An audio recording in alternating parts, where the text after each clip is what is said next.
having a technical. I don't know what's happened to the countdown. I'm trying to hide it. There we go. Well, they didn't want to see my dance steps or anything anymore. I liked your dance steps, Ken. They were great. I love those. Thank you. Thank you very much for being here. Let me get into there. So welcome to the B2B Live Lounge. And we are streaming on my Facebook, my LinkedIn, my YouTube, and also the YouTube of my wonderful guest, who is the fabulous Kenneth Lang. Hello, Kenneth. Oh, thank you very much. It's so great to see you again, Sarah. Thank you for the opportunity. We actually met in person, didn't we, in New York? We did. I think Beth Granger was there. It was just one of those happenstance things. And and we're actually going to be meeting in New York City again this year, a bunch of people too, because it's just we love to do in-person networking. Oh, fantastic. When's that? Maybe I could just fly over. We think it's going to be December 9th or 10th. We're not sure yet. I'm not running it this time. I just found out about it. But it's going to be it was so wonderful because I was over on holiday with my family, wasn't I? And I said, anybody going to be in New York on this day? Yeah. And a whole group of people said, yeah, we'll come. And it was just brilliant. It was so cold. Do you remember? Yes, I do remember how cold it was. And we were talking before how warm it is right now by us. It's like, oh my God. It's like it's basically September weather for us. It's bonkers, isn't it? Absolutely bonkers. We've dived straight in.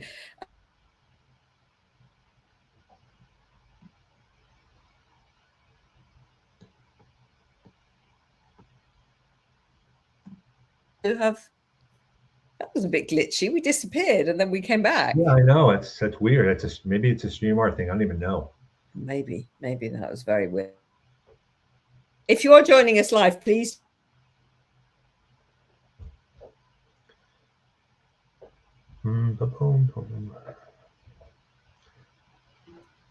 We're having some really weird.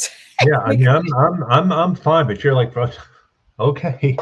Yeah. Oh well, we'll see what happens. We'll carry on anyway. Absolutely. So you specialize in helping people with their resumes when they're out of work and help them get new jobs. That's your kind of main focus. Is that right? Yeah. I mean, I don't consider myself a resume writer with the actual accreditation, but I'm the type of person. When I work for Lee Act Harrison, which is an outplacement place, I get a lot of resumes, and I would call resume triage. Just get them in a certain order. Same with the LinkedIn profile, because we see common mistakes, and a lot of the common mistakes I want to make sure people don't make again and again, because it just dates them, or it shows that they're not really up to date. And the main thing is everything is accomplishment driven now. I don't want to know what you did as a task list thing. I want to know what you can do for me. That's one of the biggest changes over time. I love that approach, because when we're reading somebody's LinkedIn profile or their resume, that's all we want to know, isn't it? We want to know, how can you help me? What can you bring to my world or my job or whatever it is? And a lot of it are little things that they just hide. You know, I'll say all the time, you're fluent in 2 languages. Why are you burying it at the bottom? That's an amazing thing to put out there. Yeah, absolutely. And we were talking earlier about the word successfully that people use. Let's revisit that, because it was a really interesting. Well, people say they successfully did this, did that. And I said, if it's not successful, why are you putting it on? Or adept at, another one, or member of, or all that stuff. It's like, come on. Yeah, if you did something really badly, it's word vomit, basically, which I wouldn't say to them, but that's what it is. Sorry, what do you call it? Word vomit. Like, it's just like, not to be too gross, but it's like, take the words out. Yeah, I think people think that the more positive words they put in, it's gonna hit harder. The resume is gonna hit harder, but that's just not necessarily the case, is it? No, and I think people they're in the mindset of the way resumes used to be. Just to be fair, this is what they were taught to do a while ago. 30 plus years experience doing A, B, C, D, and F, or whatever it is, or the elevator pitch. I'm selling myself, but I have this canned thing I'm doing. And I say to a lot of them, tell me let's pretend I don't know anything about what you do. Let's pretend I'm not in IT and you're in IT. What is your value proposition? Why would I want to hire you versus everyone else? What is it? And people they don't understand how to do that because they've never had to sell themselves or market themselves. And that's what a lot of this is. Of course it is. That's absolutely what it is. And it's positioning yourself so that people understand what it is that you do. Because, if we look at the IT, so you meet somebody in IT. So if I meet somebody, they say, I'm in IT, I have no idea what that means and what they do, when they arrive at work and when they finish. I have no idea. And I've also no idea if I need them in my life or not. I may, but I may not. But if they use different language, then I would know, wouldn't I? Also, we talk about acronyms, which people put all over the place. Acronym this, acronym that. Really, enough is enough. Yeah. Take out the words, because if you take out the acronyms, it'll make what you're saying that much more relevant. Absolutely. And pharma is probably worse than IT about that. But it's like, come on. And then as Kim says here, too many word salads. Absolutely. I love that. Thank you, Kim Willis, for that comment. Too many word salads. We don't need it, do we? No, we don't. We don't need it because at the end of the day, it's like, what can you do for me? Yeah. It's great that you did ABC, but what does it have to do with me? Yeah. Yeah. It really doesn't matter. Get to the point. Tell me what you can do. If you can help me, then let's continue the conversation. If you can't, then thanks very much and goodbye. And this happens again and again. Recruiters are stuck because they get resumes from anyone and everyone, and they don't really know who to reach out to. And job seekers send it out to everywhere they can. It's not focused. You have to be very focused on what you want to do. You want to network, but if you don't know what you want to do, how are you going to tell others? And that's one of the challenges I have with people I work with. If you don't know what you want to do, if you don't know where you want to go, how is anyone else going to be able to help support you? Yeah. Yeah, absolutely. Absolutely. And, going back to the case of IT, if somebody said to me, I make sure that websites run more smoothly, or I look at email and make sure that you don't get spam, then I'm like, yeah, I want to continue this conversation. Whereas if they say I work with huge corporates and I fix wires and cables and, things like that, I think, okay, well, you're not going to be used to me, but maybe I can introduce you to somebody else. Or if someone's going to use successfully, quantify what successfully means. I successfully did this by growing the business 20% from 1 year after the year. I successfully did this, which made the process smoother. You want to have something that defines what the word is, if you're going to put it in. And people have a hard time with that. And in fact, I would say in those two sentences, you'd flip it round and you'd say, I help the company get 20% increase in profits by doing this. And you lead with the action and the benefit. Because otherwise, I don't really care how you did it. Just come in and do it. Well, and that's the thing too. It's like people just don't realize, most people, if I'm a hiring manager and I see resumes all the time, and I put my hiring manager hat on when I look at this, and I say to myself, so what's in it for me? Yeah. What's going to differentiate you from 50 other people or 75 other people? Yeah. And then it gets them thinking. I'm like, well, why isn't it on your resume? Why isn't it on your LinkedIn profile? What good is it telling me? It's absolutely true. As Kim has said, what's in it for me? And it is. And in fact, taking it down and making it smaller. So I was presented with a resume recently, and it was 2 pages of full text. And I said, you can't, this is too much. Nobody's going to wade through this.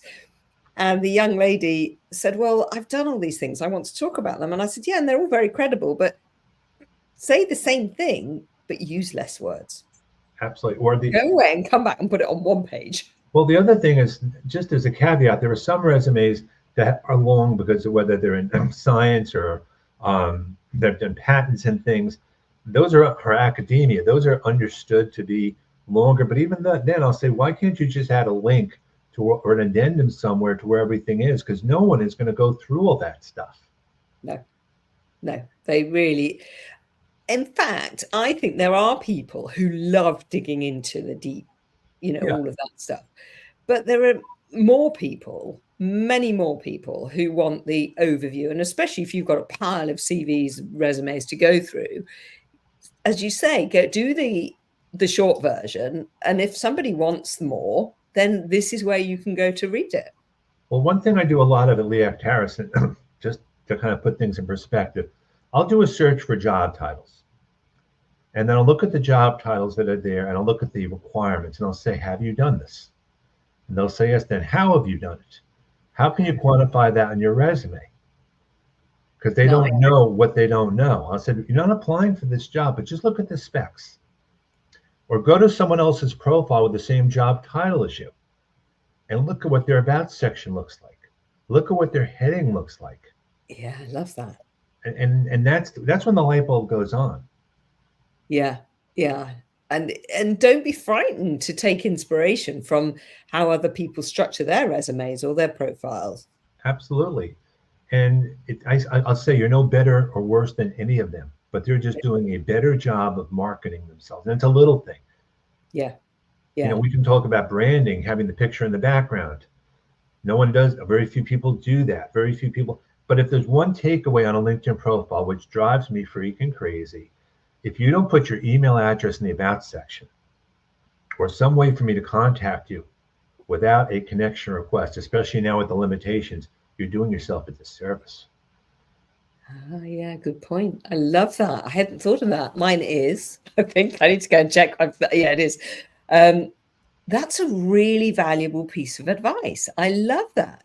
Or put a So link to your calendar in there. Like some people have a link to their calendar. Let's chat. yeah, I sometimes do that. Yeah. Which is so easy. It's great. And I love it actually when I have my calendar in a morning and there's a meeting in there from somebody who I have no idea who they are. And they've just clicked through from my calendar link from LinkedIn. It's just so easy. Make it easy for people. Well, the thing is, LinkedIn doesn't make it easy for people to learn about LinkedIn. That's kind of where people like yourself and me, we come into play because unfortunately there is no playbook and LinkedIn is constantly changing. So yeah, it is. It is. And actually LinkedIn doesn't help us either make it easy, but that's they don't want to help us. That's we have been pushing. There's no way. It's just not going to happen. I mean, LinkedIn is just, it's a love-hate relationship. And I say this all the time on these shows. LinkedIn, I love you guys to death. I really, really do. I wish you would make it easier, but I love what you do because you never know if someone from LinkedIn is listening. No. And the next thing you know, you're off the platform. I mean, one of my favorite trainers got knocked off the platform for 3 days recently. No, who's that? Liam Darmody. I don't know if you know who he is. Yes, he did, didn't he? That's right. He was posting about it. Yeah. I do know Liam. Yeah. But it was weird. He was knocked off desktop and not his phone though. That was right. Yeah, and he said his thumbs were sore. But that's crazy, isn't it? Somebody like Liam who really uses the platform brilliantly, and he's such a great communicator, and he's funny, and he posts really interesting stuff, to get knocked off the platform. I mean, that's just crazy. Well, and the thing is, you never know why you're being knocked off. No. Anyway, yeah. Exactly. So, anyway. Yeah, exactly. There's not much we can do about that. We just kind of have to roll with it, don't we? I wanted to ask you your opinion, because obviously, as you're working in recruiting, recruiting people and helping them find jobs. Do you or do you not? I mean, what's your view on the frames that you get, the LinkedIn frames? So, hiring obviously is one, looking for somebody to, different takes. Yeah. First of all, there's the other side. If you're looking, first of all, if you have the frame, take it off, put it back on in a couple of weeks, and then announce to the world what's going on. Because it's like with Dice or anything, when you put a new resume up, you go to the top. So that's one thing, because I've seen how recruiters get notified. But the other thing is there's tools like Canva out there where you can actually do a frame and just change instead of the green frame, you can make it a different type of frame to market yourself. So if you're looking for a job and you're looking for something, you say take it off and then put it back on. Yeah, I mean, or don't use something. Some people are using things like desperate as a word on there. Yeah, No, they have desperate, and that's like, what does that say about you? no, I have no problem with it being on in general, but it has to be more than being on. You know, recruiters do searches that way, but it's not the only thing. And no. I would say right off the bat, I've said this in my groups with Leah Harrison, this is a perfect opportunity to ask the question on the network. Do a poll on LinkedIn. Ask the question about how people feel about it to get engagement. That's a really smart idea. Yeah, because polls still get great engagement, don't they? They absolutely do. I mean, we've all had lots of fun with polls the last few weeks. I Trying love a poll. I do love a poll. I mean, there was when they were first rolled out, of course, everybody was overusing them, but I do like a poll every now and again. It's just fun. And because they're fun and they engage your audience physically, because people do like to get involved, they do get good engagement. And why not every now and again? And I know one thing we were talking about before the polls with AI, we were looking each other up on ChatGPT and perplexity.io just to see what's showing up because we've all been feeding the AI monster, if you will, with all of our content. And I recommend people, I say this all the time with LinkedIn connections and things, ask AI how to personalize a connection request for someone in IT or how to build a profile and use that as a springboard. If you're not sure where to start, ask and then take the next step. I love that. Yeah. And even if you don't like everything it gives you, which is often the case, you can cherry pick and you can take bits, but it's just to help you get your thought process and change, look at it differently, isn't it?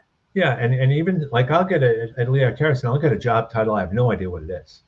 So I'll ask ChatGPT, what are the 5 top things that this job title requires? And I'll use that as a basis to make suggestions. I won't do a cut and paste, but I can't know the hundreds of thousands of jobs that are out there. It's impossible. Oh, I like that. I really do like that. And actually, taking that a step further, if you come across somebody on LinkedIn or you want to network with somebody on LinkedIn and you don't fully understand what their job is, I guess you could then go to ChatGPT or Perplexity and say, give me 5 questions that I could ask this person. Exactly. Exactly. Yeah. Or you can ask ChatGPT how to answer the resume questions that we all get. What are some of the things you suggest I respond when I'm Yeah. asked this question on a resume? People don't think to use it that way.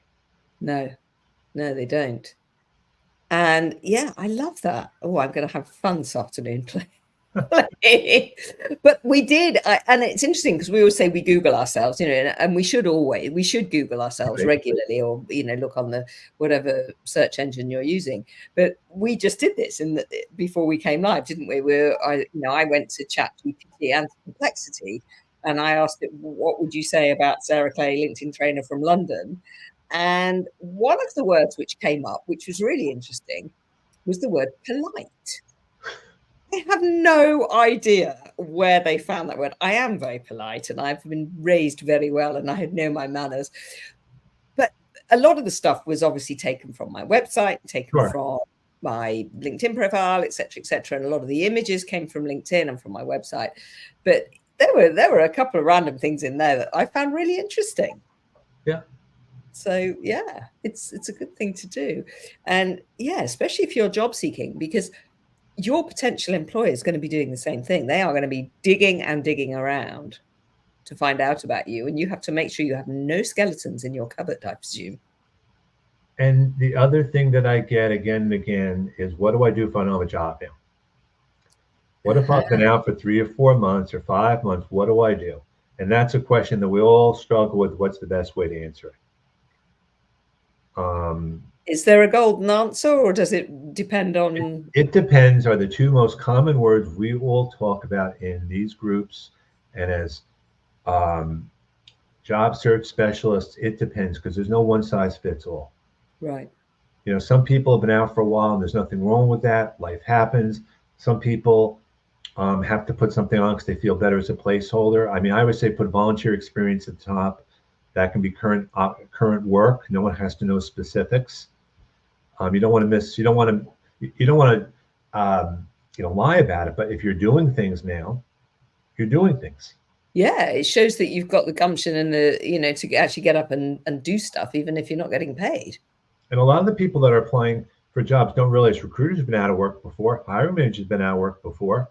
Yeah, of They're not course. going to necessarily possess it, portray it that way, but you got to go out there and just own your story.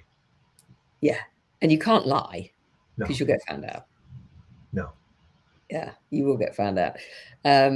In fact, in my search on Perplexity, it told me when I started my business, and and if I'd have tried to fudge that in an interview, I might easily have got found out. So And I'm pretty sure hiring managers are now using Perplexity, these tools as well. yeah, For some people, again, if you don't have a lot of content there, no worries. But again, senior level positions, they're going to check you out that way. yeah, They'll check the LinkedIn, then they'll check against that because they want to make sure there's too much of this hiring by consensus going on out there now. No one wants to hire someone and be the only one. They want to make sure it's a team effort. So if it doesn't work out, they don't get blamed. I see that a lot. Which is why the hiring process can take months. Oh, absolutely, absolutely. I mean, I have to tell this story now that in the one of the places I worked at that I got the job, the person that I thought I flunked with, this person who kind of put me on the spot and kind of gave me every opportunity to trip myself. She's one of my best friends now. Oh wow! But she lost her job at this large company, and we've now had a different opportunity to talk things through. And she said at the time, Ken, I was just doing it to see how you respond. Had nothing to do with it. I just wanted to see how you would react on your feet. Wow, that's incredible, isn't it? And the relationships that you build that just go on and on. I mean, it's just unbelievable. So I've got a question for you. So Yeah. if somebody's in a job, okay, Yep. and they're kind of okay in the job, but people are looking, aren't they? They're kind of looking Yep. around. If somebody really is kind of, I really think it's about time I moved on, and they're subtly looking around for a job, but they don't want their boss to know that they're looking, what changes could, or maybe the answer is none, what changes do you think they could make or maybe not make without their bosses knowing that they're looking for a I job? wouldn't necessarily do the open to work for everyone, maybe for recruiters, No. but the mindset, because we have this a lot with a lot of people that are kind of passively looking, and they've connected with their boss, and their boss, for whatever reason, and they're afraid, well, if I post something there, how's it going to come across? Yes, you should probably post some stuff for the company, but the canned answer that I give is, I'm networking. I network all the time. You should too. It's a networking thing. It's not a job search thing. Yeah. I'm always learning. I'm networking, and I would put it back to the boss and say, why don't you think I should be networking? Or is there, not saying like, is my job in jeopardy, but just kind of portray it in a positive way. I love that. And that's exactly what I teach. It's employee advocacy, and I teach people how to network on LinkedIn. So yeah, that's a very, very clever response, and one which no employer could fault, really, could they? No, and if you're really that concerned, you post at certain times, you post certain content. But above all, if you're really, really not comfortable sharing too much on the platform, if you connect with people, you have their email addresses, a lot of my LinkedIn stuff is not done on LinkedIn anymore. It's all about offline, whether it's messaging or emailing, because we've had the relationship there already. And the other thing, I do a lot of texting with people now. I don't even email as much anymore. I'm finding WhatsApp actually is a platform, and I really like it. I really like WhatsApp. You can see the trail. Yeah. It's all there. It's immediate. Yeah, I don't mind. I like WhatsApp. And Yeah. I think a lot of what you're bringing up there, the mindset that people have, they're afraid of doing things because of the way it was done. We live in different times now. No job is guaranteed ever, and you'd be naive to think that it would be. People back in the 90s, and this is going to date myself, of course, when the internet came about, people were going from job to job, 6 months, a year, 2 years, from place to place, and it was kind of accepted because you're always looking to get something better. Now the reasons are different now, but it's no different in terms of how long people stay at a job. Most people don't stay at a job that long for all different reasons now. Yeah. I think people are realizing that change is a good thing. I mean, I think it didn't used to be, and it was, you really need to stay in a job for at least 2 years before you move on, and otherwise you look like you're, not interested or whatever. But actually, if it's not the right fit, move on, go somewhere else. If you And think they're you not going to give you notice. If you leave, you leave. The yeah. old 2 weeks notice thing, it's a great antiquated thing. Mm, But I don't recommend, because the minute you give them notice, they're going to tell you to leave. And yeah. they're not going to, so I always talk about, if you think your job's in jeopardy, save your reviews, save your things for later on, because you may have your connections, your internet taken away right on the spot. So you want, as a course, just make sure you have all that content available. I'm not saying take stuff from the company. That's the No. company's, but I'm saying, make sure you have your files. Good, really good advice. So if somebody sent you an email to say, congratulations, we love working with you, as Yeah, part of the company, get that, keep that get somewhere that. And else. then if you've got a good positive review, 6 months or a year, you save that review, and that is now part of your um, marketing. Yeah, Your your personal marketing, Yeah. absolutely.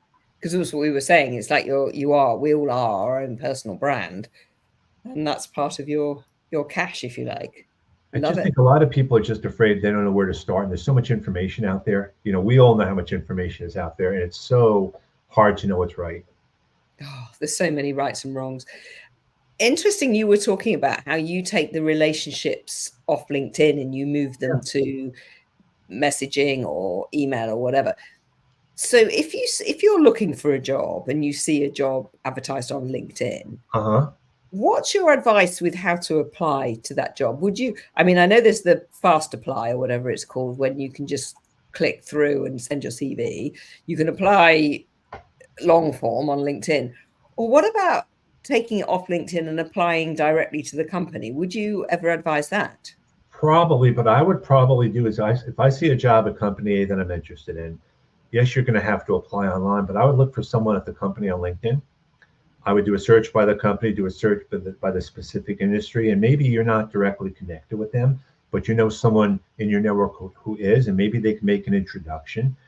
I always find second connections are the best connections, because you Yeah. don't know who your first connections are. But don't be afraid to ask. That's the mindset I get. Again, what's the worst thing that's going to happen? You're not going to hear back. Yeah. So, So yeah. what? Yeah, exactly. I love that. So find a mutual connection. Yeah, find a mutual Send them a connection, message. Yeah. and then use that as the basis. Because I do that all the time. People want to work at company A, so I'll say, we're connected. I'm going to create a group message with you and that other person, and then you guys can take it offline or do whatever you want to afterwards. But I'm that conduit, because I trust you, I trust the other person, so there's an implicit trust factor. Yes, absolutely. And I think that's a really huge part. And I don't know whether this is a bigger part of what we do now or whether it's always been there, but this trust thing I think is so important, because there's so much competition for everything out there now, isn't there? For candidates, for collaborators, for all kinds of different people. And you really only want people that you can trust in whatever way that is. And if somebody's come via somebody else and somebody that verifies them and validates that person, then the trust is already there, isn't it? It is, and the fact that LinkedIn also limits the number of basic connection requests you can make a month, Yeah. personalizing them. That's why you have this group message with first connections you get around that. That's where someone like myself or you or someone else can be that conduit. And if you were to ask me, can you do an introduction? My first question back would be like, why? Or I might say, truthfully, I don't know that person that well because we haven't been in touch for 7 or 8 years, but I can see what I can do. But if you don't ask the questions, and I know I'm setting myself for being inundated here, and okay, that's on me, but you have to be willing to ask. And then Yeah. I say this as a caveat too, because job seekers get very defensive. If you don't hear from me in a day or two, it is not you. It is nothing personal. It's not that I've forgotten about you. It's life, it's stuff. So I will get back to you. But then there's a natural thing like, well, ghosting. I'm not Oh, necessarily ghosting you, but again, that's where you have to, that's where I call myself empathetic at times, because I get all that.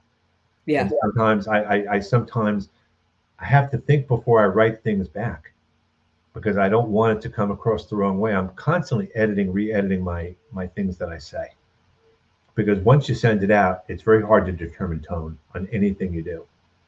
It's very hard, and things can get misinterpreted very easily, can't they? Absolutely. Yeah, yeah. Wow. I've just looked at the time, and we've Yeah, come to so the I end. actually. I just can't believe it. Honestly, these just fly by. I love these lives. I think they're brilliant. Kenneth, I have, well, two more questions. One question I have for you is, for anybody watching on the live show now or listening to the podcast in due course, do you have three sort of takeaway tips that Sure. they can action straight away? Learn to sell yourself. If you don't sell yourself, no one else will. That's kind of the main thing. You are your, the other thing is I recommend people get in job support groups, or have like a job search team of 4 or 5 people that'll be accountable to each other. If you're going through job search with other people, have meetings with them, have daily meetings, be accountable. I'm going to promise to do this. Did you do it? Why or why not? Just kind of, it's kind of like a way for people to be accountable, and it also makes you feel good. And I also recommend posting, engaging. You've got nothing. One of my mantras is jump in the LinkedIn waters fine, which it is.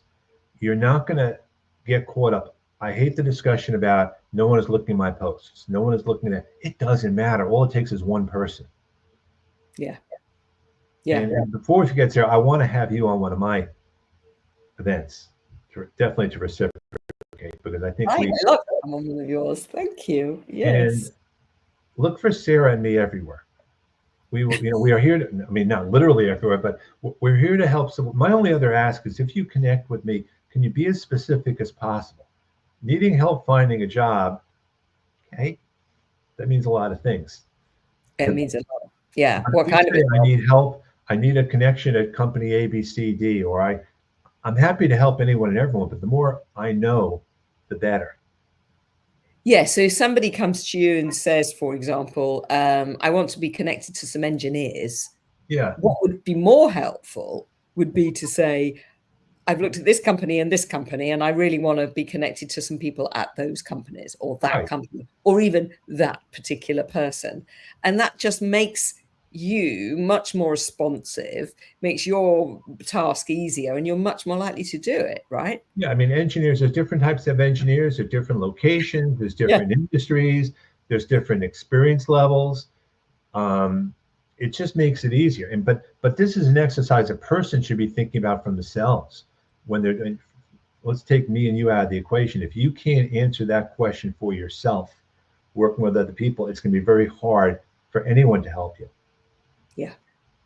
Yeah. Be specific. Be specific in what you want. And as you say, if you don't know, how are they going to know? And not every job is transferable. I get that all the time. You may have transferable skills, but it doesn't mean you can go from one career to the other. I wish it were that easy, but it's That would not. be nice. That would be nice, wouldn't it? Definitely. Kenneth Lang, I have loved our conversation, and I hope Me to too. continue our Absolutely. chat. Absolutely. I won't make it to New York in December, I'm afraid, but maybe if you come over here. Well, we're coming. We've been doing a lot more traveling now, and we are definitely traveling next year, because we want to. I've met so many people in person. When everywhere I go, I look for connections and trainers, and, Perfect. and that's part of the plan. So, one funny story: when I was just now in San Antonio, I connected with 2 people waiting in line, to go to a restaurant, and we just started having a conversation. We had our QR codes on there, and we just connected.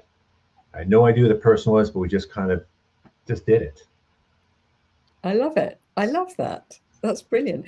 So actually, what you could do if you wanted to do, let's say, do your European tour, go to the search engine in LinkedIn and look for LinkedIn trainers in those different countries and just go to Yeah. those, I guess.